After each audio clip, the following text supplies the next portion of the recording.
The air was thick with the scent of pine and earth, and the forest floor shimmered faintly in the pale moonlight. Ayzel ran, her breath clouding the chilly night as her heart pounded like a war drum. Behind her, the shadow of the castle loomed, its spires clawing at the sky. She didn't dare look back. She knew what awaited her if she faltered. Ayzel wasn't supposed to be alive. The huntsman's blade had been meant for her heart, but he had faltered, whispering, "Run, princess, run and never return." Now, with nothing but the tattered cloak on her back and a mysterious pendant her late mother had entrusted to her, Ayzel plunged deeper into the uncharted woods, where no map dared venture. Years earlier, the kingdom of heaven had rejoiced at Ayzel's birth, calling her the child of dawn for her raven-black hair and skin that seemed to glow like the first light of day. But the joy had been short-lived. Her stepmother, Queen Rupa, a sorceress of unparalleled beauty and ambition, had grown envious of Ayzel's light. The enchanted mirror Rupa kept in her chamber had confirmed her worst fears. Ayzel's beauty and spirit would one day surpass her own. Consumed by jealousy, Rupa had decreed Ayzel's death, orchestrating the betrayal that now sent the young princess fleeing for her life. The forest seemed alive, whispering secrets in a language Ayzel couldn't understand. Gnarled roots clawed at her feet, and the wind carried faint, eerie melodies. The shadows between the trees seemed to move, their shapes forming into fleeting silhouettes that vanished when she blinked. Just as her strength began to wane, she stumbled upon a clearing. In its center stood a peculiar cottage, its walls covered in ivy and its windows glowing warmly against the dark. Relief and suspicion warred within her, but with exhaustion winning, she approached and knocked hesitantly. The door creaked open, revealing a small woman with silvery hair and sharp, intelligent eyes. She wore a cloak woven with intricate patterns that seemed to shift as the light hit them. "Well, don't just stand there," the woman said, her voice gruff but not unkind. "Come in before you freeze." Inside, the cottage was a treasure trove of curiosities. Shelves lined with jars of shimmering powders, books that whispered as their pages turned, and an array of strange, glowing crystals. The scent of herbs and old parchment filled the air. The woman introduced herself as Elira, a scholar of ancient magic.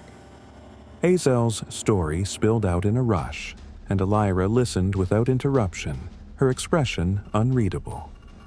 When Ayzel finished, Elira stood and retrieved a dusty tome. "Your mother," she said, "was no ordinary queen. She belonged to the Order of Lumina, guardians of a sacred power meant to protect the balance of the world. That pendant you wear isn't just jewelry. It's the key of solace, one of the most powerful artifacts in existence.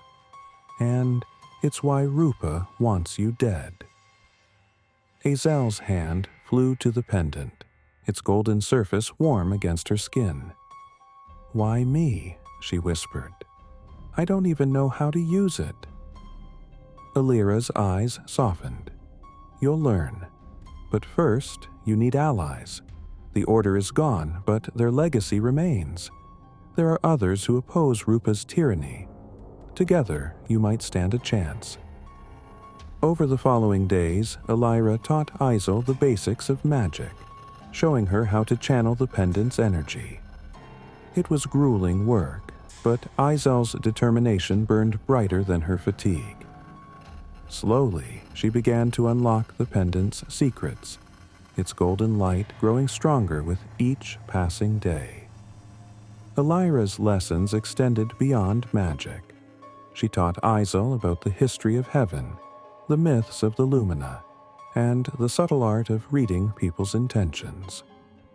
One evening, as they sat by the fire, Elira's gaze grew distant. "The forest you crossed," she said, "is not just a refuge.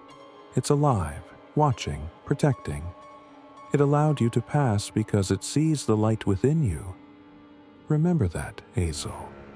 The world around you is not as silent as it seems." Ayzel nodded, though her mind buzzed with questions. She found herself drawn to the pendant, its surface etched with symbols she couldn't decipher. "Do you think my mother knew this would happen?" she asked one night. Elira's expression softened. She hoped it wouldn't, but she prepared for it, just in case. She loved you more than anything, Ayzel. That love is what gave her the strength to leave you this gift. The time to leave came too soon. Elira handed Ayzel a map. "This will lead you to the Vale of Shadows," she said. "There, you'll find a band of rebels who have been waiting for a leader like you. But beware, the journey is as dangerous as the destination." The journey to the Vale was perilous. Ayzel faced enchanted rivers that sought to drown her, trees that whispered lies to confuse her path, and creatures born of nightmares. One night, she encountered a strange man in the woods, his face hidden beneath a hood. "Lost, are we?" he said, his voice like gravel. "Or perhaps just running." Ayzel's grip tightened on her pendant. "Who are you?" she demanded. The man chuckled, his eyes glinting in the moonlight. "A friend, if you'll have me. Or an enemy, if you chose poorly." He tossed her a small, glowing crystal. "For luck, you'll need it." Before she could respond, he melted into the shadows, leaving Ayzel with more questions than answers. When Ayzel finally reached the Vale, she was met with suspicion. The rebels, a motley group of warriors, scholars, and rogues, were reluctant to trust a princess. Their leader, a grizzled veteran named Torin, was particularly wary. "We don't need royal blood stirring up trouble," he growled. "We've survived just fine without you." But when Ayzel demonstrated the power of the Key of Solace, their doubts began to waver. Among them was Kyle, a skilled tracker with a mysterious past, and Mira, a healer whose wisdom belied her years. Kyle's sharp wit and quiet courage intrigued Ayzel, while Mira's calm presence became a source of comfort. As they prepared for their rebellion, Ayzel formed bonds with the rebels, earning their trust through her determination and humility. Kyle revealed that he had once been a soldier in Rupa's army, but had deserted after witnessing her cruelty. "She's not invincible," he told Ayzel one night as they sharpened weapons by the fire. "But she'll stop at nothing to maintain her power. You need to be ready for that." The final confrontation came on a storm-laden night. Ayzel and her allies infiltrated the castle, facing Rupa's formidable magic and an army of enchanted soldiers. The air crackled with energy as Ayzel's pendant clashed against Rupa's dark spells. In a climactic battle in the throne room, Ayzel confronted Rupa, their powers clashing in a dazzling display of light and shadow. "You cannot defeat me," Rupa sneered, her voice dripping with venom. "I am the most powerful being in this kingdom." Ayzel's gaze was steady. Power isn't about control or fear. It's about hope. With a final surge of energy, she unleashed the full might of the Key of Solace, its light piercing through Rupa's darkness and shattering the Queen's enchanted mirror.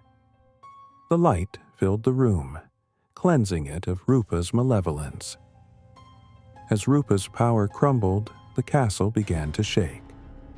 Ayzel and her allies fled, watching from a safe distance as the fortress collapsed into ruins.